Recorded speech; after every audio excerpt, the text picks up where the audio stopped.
Banana slam jam.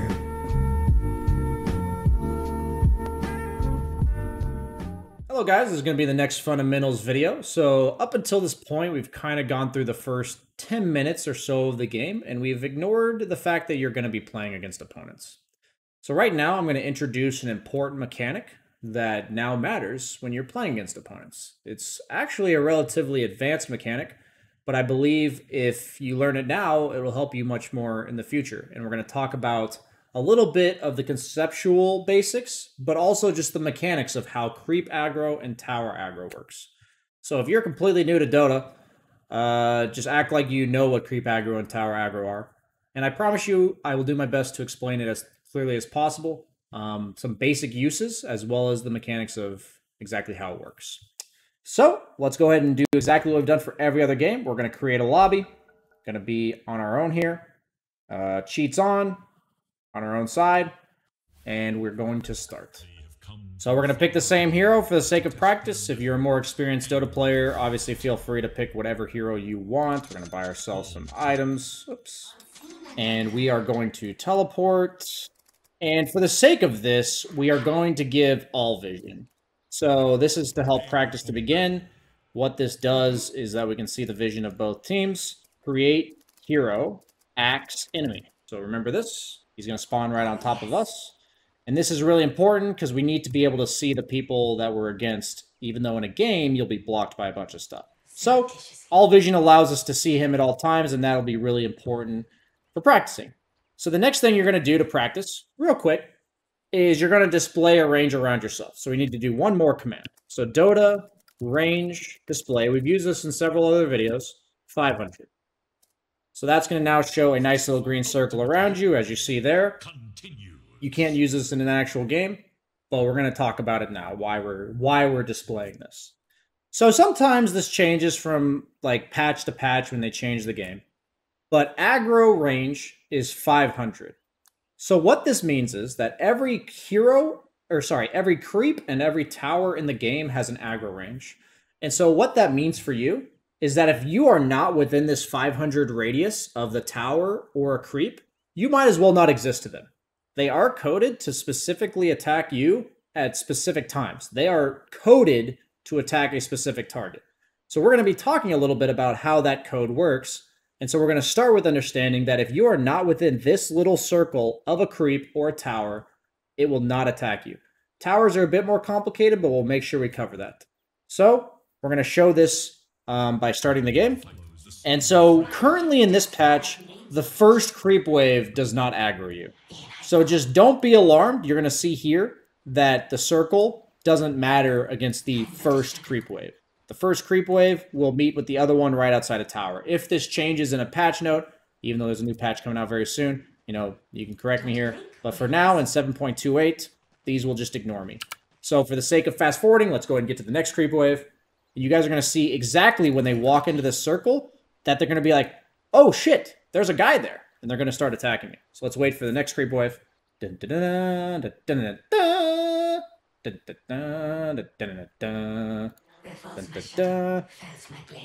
Oh shit, look at that guy. Okay, so I'm going to go ahead and teleport away. Do it again, just to show you just in case. Oh shit, look at that guy. But now we get to see exactly what just happened here. So you guys saw those creeps initially motion towards me, but then suddenly they stopped attacking me and went after something else. But notice how this creep's still attacking me. If you don't know why, that's because this creep is not within 500 range of these creeps. It is not within 500 range of an enemy.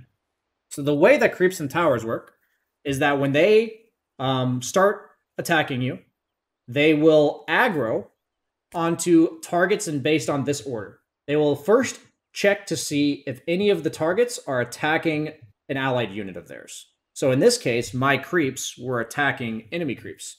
So if they're choosing which thing to attack that's within 500 range, they're going to choose the closest one that's attacking something. That's the first thing they're going to do. So if I was also attacking, they would attack me. But since I was not attacking, they first check for anything attacking. So the next check is if there's nothing attacking in that range, then they will aggro the closest unit. And so it's purely proximity when attacking, and then proximity if nothing is attacking.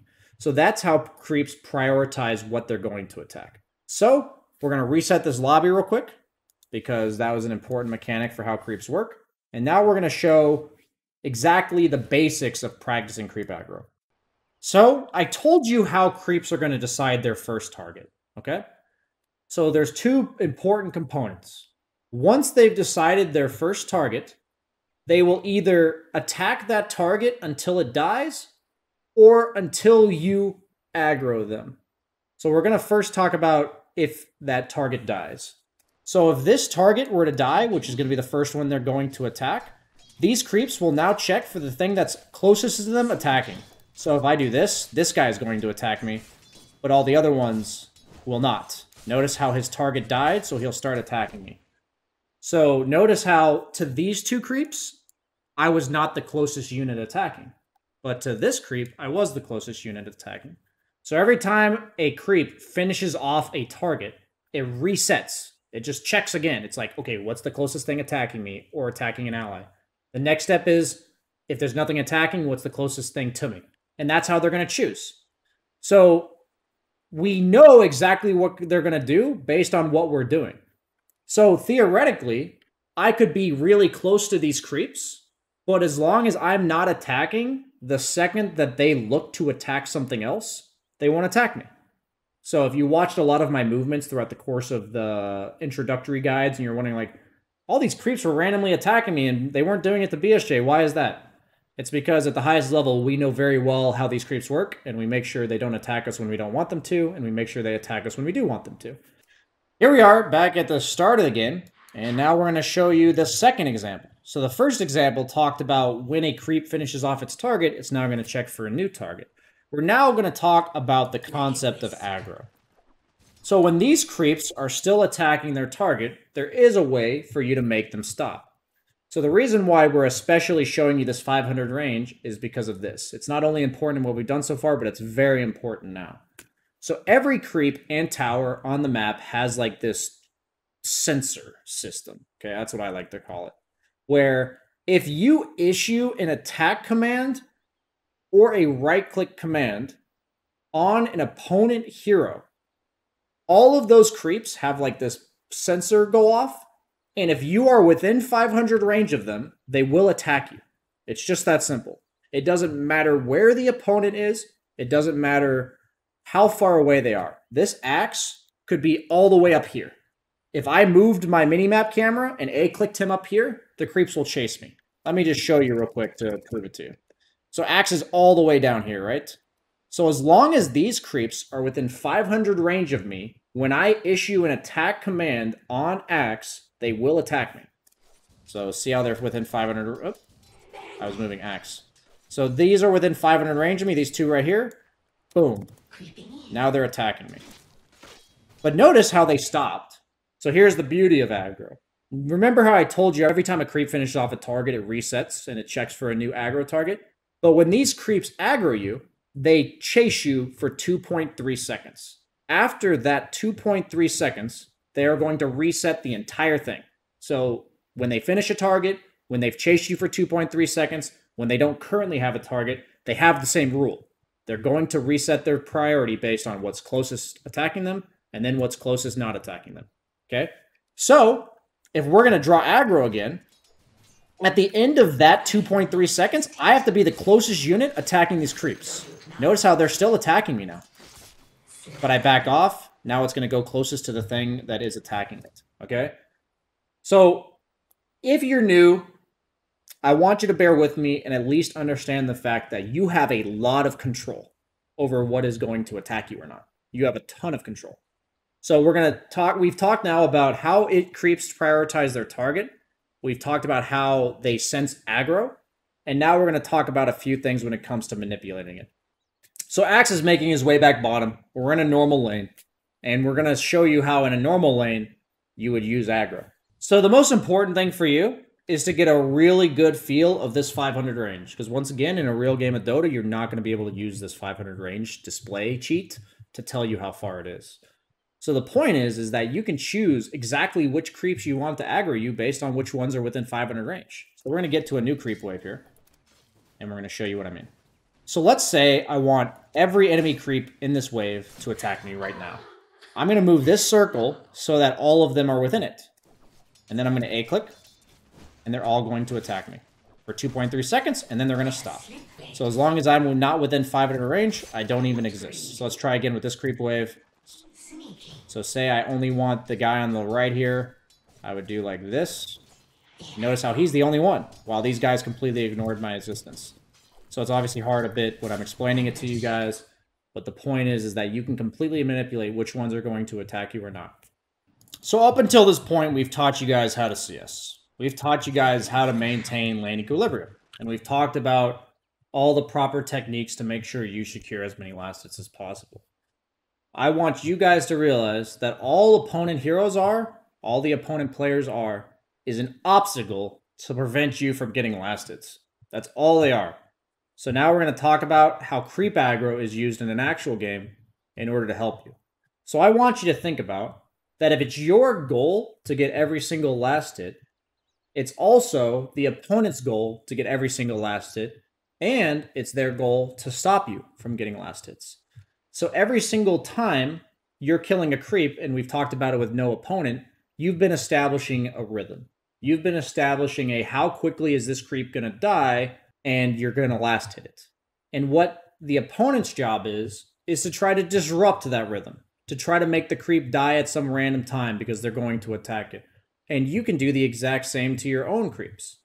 The thing is, by creep aggroing, you are changing how fast things are dying. You are stopping your own creeps from getting attacked on purpose. You're moving which creep they're going to attack on purpose. And you're also drawing them away from your opponent, which can prevent them from getting last hit, or denied, excuse me. So this is an example where, let's say Axe, he's a melee hero. He needs to be right next to this creep, right here, in order to last hit it. He needs to be right next to it, or deny it to. He needs to be right next to it. So what I can do, this is something I actually have to teach to like 4K MMR players that you can learn right now, is we've already learned to recognize which creep's going to die next. So if we're tacking on to that skill of learning which creep's going to die next, we now need to learn what creep aggro we could use to make it harder for the opponent to hit. And I know this sounds like a lot, guys, but if you've already nailed the A-stop A, and you've already nailed like recognizing like autopilot which creep's going to die next, hopefully this isn't too big of a jump for you. So we've recognized what creep's going to die next. Now we know Axe is going to try to stop us. He's right next to it. He's going to try to deny this creep. We don't want him to do that. So we're going to A-click him when it's close to dying, and it's going to drag towards us. Same thing on this creep. We're going to drag it away from the Axe. Then we're going to kill it. Then we're going to drag it away from the Axe. Biggest thing is since range creeps have a range, we can't actually drag them. So you can't move range creeps. Like the range creeps won't chase you for long enough. So that whole like moving the creep ain't going to work against range creeps. So we have no choice there. So let's go ahead and bump the Axe off. I know I didn't do that perfectly, but I hope you guys get the idea. So in this example, we're now going to talk about, or in this case, we're going to talk about another basic example of creep aggro. So when we're talking about creep aggro, we're talking about manipulating what creeps are attacking. So we talked about it a bit in an earlier video, but just in case some of you guys have skipped over. Just so you know, range creeps hit other creeps for 35 damage. Okay, I know it says 23, but for now we're not going to worry about why, but they hit for 35. While melee creeps only hit for 21. So if the lane is pushing, meaning we want to fix the lane equilibrium, we don't want it to push anymore, the best way to prevent it from pushing is to only have one range creep, to kill range creeps. We don't want them to be alive. Because once you get 2 range creeps, that's when the lane starts pushing really hard.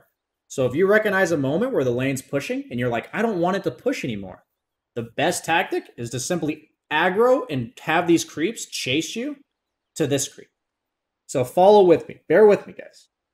These creeps, once they aggro me, are going to chase me for 2.3 seconds. I have to get these creeps to have their newest target be this creep after 2.3 seconds. So view yourself as like a Uber drop-off person. You're an Uber drop-off service. You are trying to deliver them to their new target. So I'm going to show you real quick doing it. And now they're going to attack my range. So now we've denied one creep. But if we look at the lane equilibrium still, We have 6 creeps and they have 4. So it's still a problem. Why not just do it again? Boom. We're going to let the range creep get down to half. Then we're going to kill it. I will tell you guys right now that I have to coach 3 to 4 KMMR players that when the lane's pushing, they're supposed to draw aggro to their range. It is the simplest and easiest way to fix a lane that is pushing. The earlier you do it, the better, because if you do it too late, the enemy creeps will die before they are able to kill your own range. So if you're able to apply what we did in the early videos, quickly recognize that the lane's pushing, and then creep aggro to your range, you might as well be a 4K player already. Not really, but you're going to do things that 4K players don't already do, at least not all of them. So these are some basic uses of creep aggro. 1, the creep can be moved away from the opponent such that they are not able to get the deny, which we showed earlier. 2, the lane's pushing, so we can drag creeps to our range to stop it from pushing. And now 3, I don't even need to show you this, but if the creeps are attacking you, they are not attacking your creeps. Meaning that if you want the lane to push, you can purposely draw aggro to yourself, which means that the lane will continue pushing out and not push against you. So that's a case where you're going to take some damage, but if you do that, it might help you push the lane in cases where you'd want to. Knowing exactly whether or not you want the lane to push or not, that's something way down the road. I'm emphasizing to you guys that these are manners in which you can control the game, and to be aware that they exist, to practice them, and then we can learn to harness them later.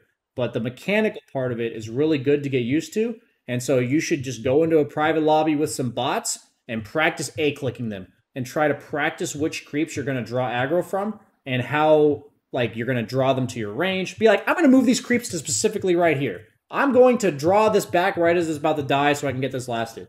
Just test yourself with exactly what I've shown you so far as many times as it takes. At the highest level, we do this at command against any opponent in any situation. Creep aggro is something we use all the time. If you watch streams now that it's been brought to your attention, you will see endless uses of creep aggro. And this is just the basics that I think everyone could learn and everyone should know. So up until this point, we've talked about the fact that creeps will chase you for 2.3 seconds. And then they'll go attack something else. But let's be very clear about how creep aggro works. Creeps and towers have a 3-second cooldown. So I told you that they have a sensor, meaning that if you A-click an opponent hero, they will check and see if you are within 500 range of them. If you are, they will attack you. So now that I've brought to your attention that they have a sensor, I need you to know that that sensor has a 3-second cooldown. So what I mean is, if you trigger the sensor, you A-click an enemy hero, and no creeps are there to attack you, because either you're not in range or they don't see you. They have to see you. That's very important. So if you're invisible or you're behind a tree and they don't see you, they're not going to attack you. They will not aggro you for the next 3 seconds. So let's be very clear how that works. I'll show you. Outside of range, A-click. Then I'm within range, A-click, A-click, A-click, A-click, A-click, A-click. It takes them 3 seconds to start hitting me. I'll show you again. So we're going to be outside of range, A-click, and then A, right, A. They wait 3 seconds to start hitting me. So this can be used in a really manipulative way, where a lot of times in the early stages of the lane, it's a drawback to have the enemy creeps attack you. Because like we said, heroes get stronger and stronger, but creeps are about the same throughout the course of the game. So in the early lane, it can actually hurt you sometimes to make them attack you. So what you can learn at the highest level, this is something that I think can be taught to anybody, but usually doesn't start getting applied until you're really good at Dota, is to learn to attack the opponent from outside of 500 range, and then spend the next 3 seconds hitting them. So that means you won't draw any aggro. And then if we reset that 3 seconds, we wait that 3 seconds out, we walk away, attack from a range, and then do it again, then you can just prevent the creeps from ever attacking you if you do that perfectly. For the absolutely new players out there, I hope the only thing you grasp from that is that there is a huge skill gap and a huge skill cap to creep aggroing.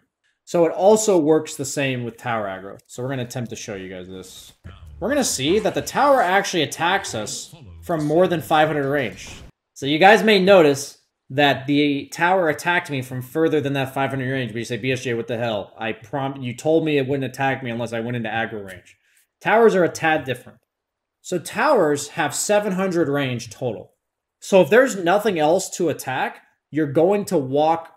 The range is going to attack you from 700 range. So their search radius is 700.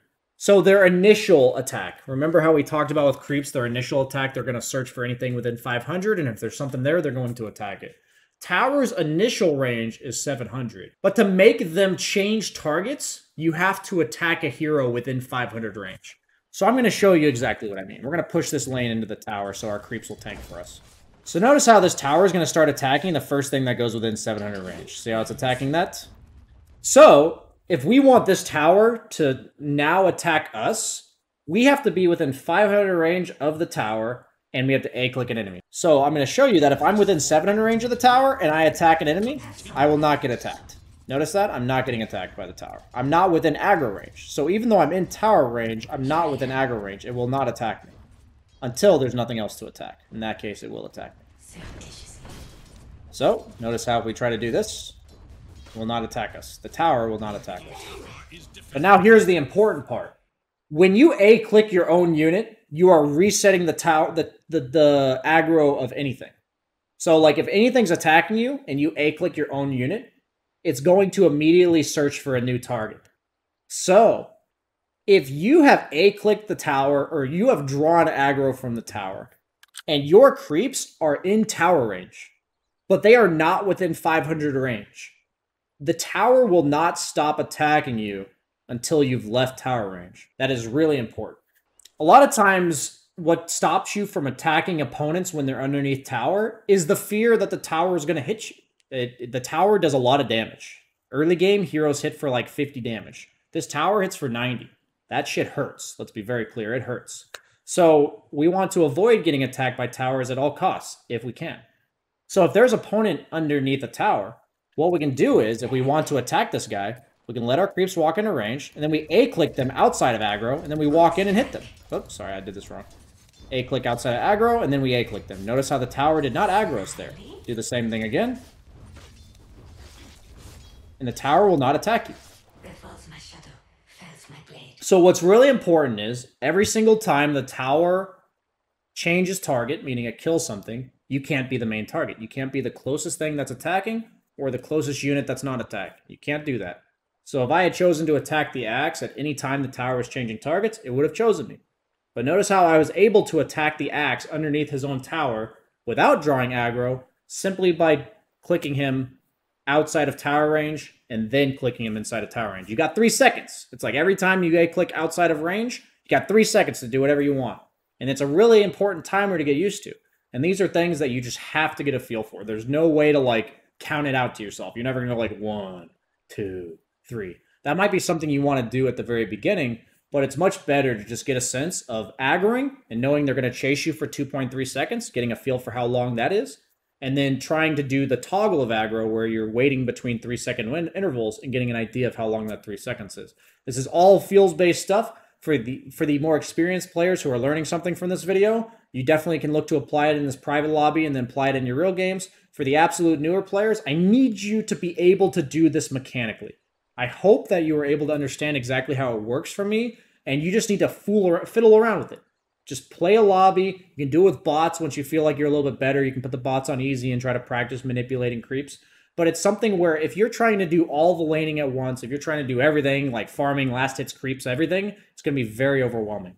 I would love for you guys to be able to isolate creep aggro and focus solely on creep aggro and use these little things that I've talked about and see that you can do them on command. Once you can do them on command and you feel comfortable manipulating these things, you can feel free to move on to the next video. This is going to be one of the much more difficult lessons to apply for a lot of you. And honestly, it's going to be worth it if you're willing to take the time to do it. So we'll be talking about exactly why you do what you do in the future. That's way down the line. But knowing the basics of what exactly you can use this for, drawing aggro to your range creep, drawing creeps away from the opponent when you're trying to last him, are two great examples. Last hit them are great examples of how you can use creep aggro. So after you feel comfortable doing all this by command, let's move on to the next video, and I look forward to seeing you there. Like, subscribe, please.